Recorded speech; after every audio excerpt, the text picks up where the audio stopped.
Hablemos de agua.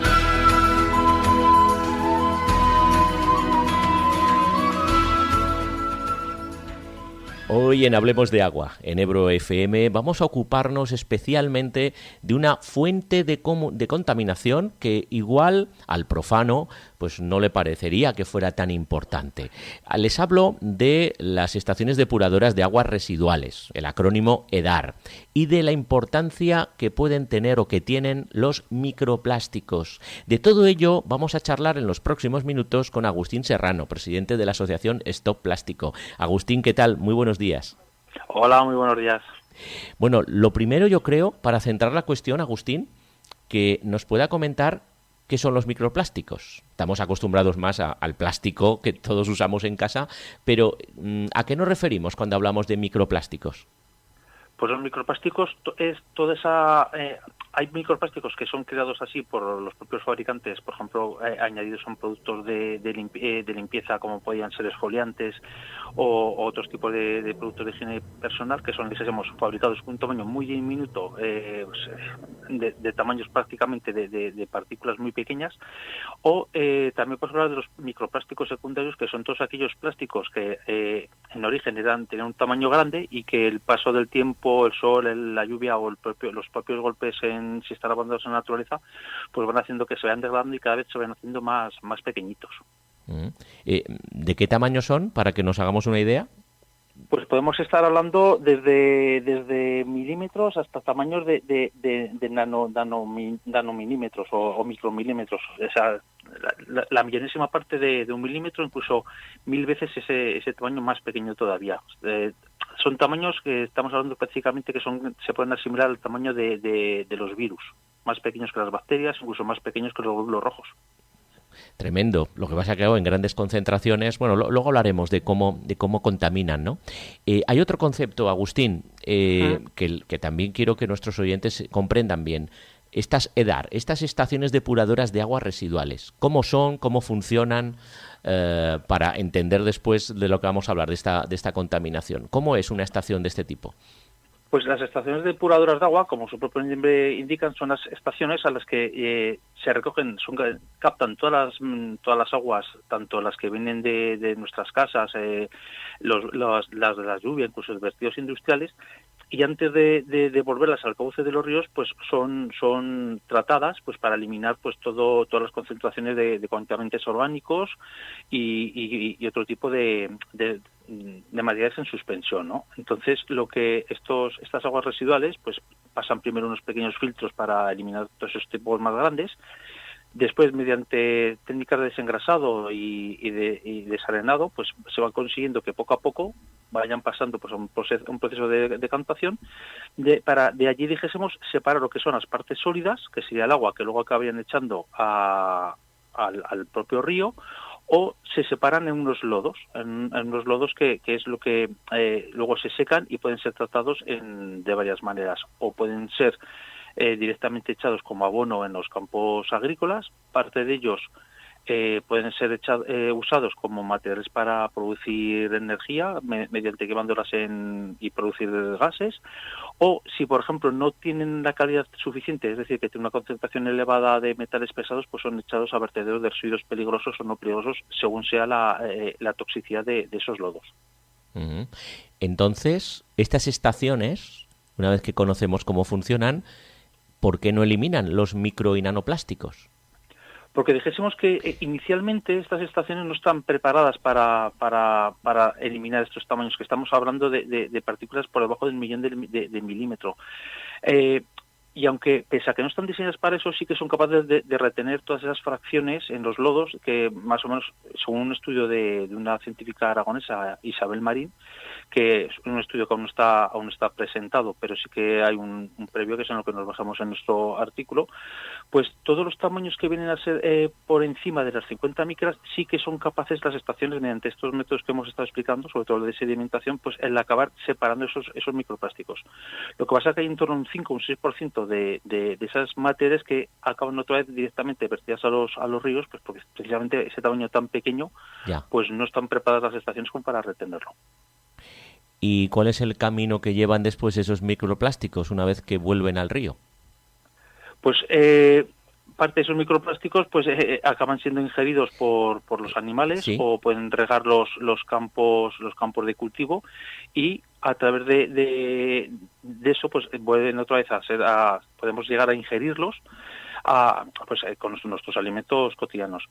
El problema mayor también viene porque dentro de ese 95-96% de material que queda, de microplástico que queda en los lodos, una gran parte de ella, estamos hablando que en Aragón en torno al 40% de esos lodos se usan para aplicación agrícola, es decir, acaban como, después de ser secados y tratados, acaban siendo abono para los campos, pues llega una gran cantidad de microplásticos a los propios campos de cultivo directamente. Estamos hablando que en Aragón se aplicaron el año pasado en torno a unas 48.500 toneladas de esos lodos como fertilizante. 48.500 toneladas. Sí. Son datos del Gobierno de Aragón del año 2022. Pero son datos, bueno, que nos impactan, ¿no? Porque al fin y al cabo, claro, estas estaciones no pueden cumplir, no están diseñadas, como nos ha explicado Agustín, para eliminar estos micro y nanoplásticos, y las consecuencias están ahí. ¿Cuál sería la solución, Agustín? Pues hay que destacar que es que la legislación va un poco retrasada con respecto a toda esta problemática. Como casi siempre. Perdón. Sí, lamentablemente casi siempre, y no está adaptada para esta nueva realidad. Sí que está adaptada para algún tipo de contaminante, metales pesados, y sería necesario pues una exigencia en la legislación que estableciese unos parámetros de máximos aplicables de microplásticos, porque hay que recordar que junto a estos microplásticos pueden haber otros compuestos químicos que están añadidos al plástico pues para darle dureza, resistencia para una aplicación concreta que se pueda dar, donde acaban pues muchas clases de químicos, y hay estudios que están diciendo que esta cantidad de microplástico pues también afecta al microbioma del propio suelo, ¿no? Y por ejemplo pues hace que metales pesados que están asociados a esos microplásticos puedan luego ser absorbidos por las plantas, incluso pueden afectar al propio crecimiento de la planta. Entonces dijésemos que sería necesario hacer más estudios, pero sí que parece indicar que podríamos tener en un futuro, si se siguen usando este tipo de técnica, porque además dentro de los marcos de la economía circular parece que dedicar los lodos de depuradora para compostaje y evaluación agrícola pues sería algo positivo. Lo que pasa es que necesitamos pues que la legislación se preocupe un poquito más de que las depuradoras pues sean capaces de eliminar este tipo de plásticos, microplásticos y nanoplásticos, que no sabemos muy bien cómo se pueden comportar en el futuro en nuestro organismo y en el medio ambiente. Esa legislación, esa normativa es europea, Agustín. Debería ser europea, pero aún no hay nada desarrollado. Están empezando un poco a nivel europeo de mirar la cantidad de microplástico en cuanto al agua de boca, pero se necesitan mucho más estudios y un empuje un poquito, que hagan un poquito más de caso a la ciencia y que empiecen, dijésemos, a acelerar para adaptar esas normativas a la nueva realidad, a que lamentablemente ya nos está pasando por encima con todas estas cantidades de microplásticos que nos estamos encontrando en la naturaleza. ¿Es consciente la Administración, aquí en Aragón, de este problema? Yo quiero pensar que sí, lo que realmente, como tampoco hay establecido unos parámetros de límites máximo y mínimo, pues ellos sí que están cumpliendo la legislación actual, con lo cual estamos en ese aspecto. Mientras no se les exija más, pues aunque yo puedo pensar que sí que son conscientes, pues realmente, como tampoco el problema de los microplásticos y sobre todo la ingesta a través humana, no es un tema de una toxicidad crónica, es decir, no es una cosa que no la comamos y ya tengamos un problema, sino que puede o no puede afectarnos en un futuro, porque cada vez hay más estudios, pero tampoco hay ninguno que esté determinando exactamente o que nos aclare exactamente qué problemas podemos tener, porque hay más de 16.000 sustancias que están mezcladas con los plásticos. Pues necesitamos una buena legislación que pueda establecer primero una cantidad de microplásticos y así dentro de unos años poder determinar qué cantidades máximas de compuestos químicos podemos absorber o no en esas legislaciones. O sea que aún no estaría establecida, valga la expresión, una relación causa-efecto, ¿no?, entre esos microplásticos y en este caso el consumo que llegaría al ser humano. Hay muchos estudios que apuntan a que puede haber una problemática, y sí que hay compuestos químicos que llevan asociados a estos plásticos, como pueden ser los eftalatos, los bisfenoles, que sí que tienen, sí que se les asocia ya un problema para la salud humana. Pero tampoco son las legislaciones acaban de ser determinantes. Aún se permite la venta de estos plásticos con estos compuestos. Se han hecho una moratoria este año hasta el año 2026 para ir eliminando algunos de estos compuestos. Pero es que luego, lamentablemente, hay muchos compuestos químicos que ni siquiera tenemos un estudio sobre ellos para poder determinar si son buenos o malos. Y se están aplicando en los plásticos que están en contacto con envases o en el uso diario de nuestras viviendas. Uh-huh. Interesantísimo. Yo creo que desconocido también este tema de los microplásticos, por eso nos queríamos interesar por ello en este espacio. Pero una última cuestión, ya que tenemos aquí a Agustín, a Stop Plástico, elevando, ya no hablo de microplásticos, ¿estamos avanzando como sociedad, con las administraciones, con la regulación para detener y cambiar nuestro modo de vida en el tema de los plásticos, o todavía nos queda?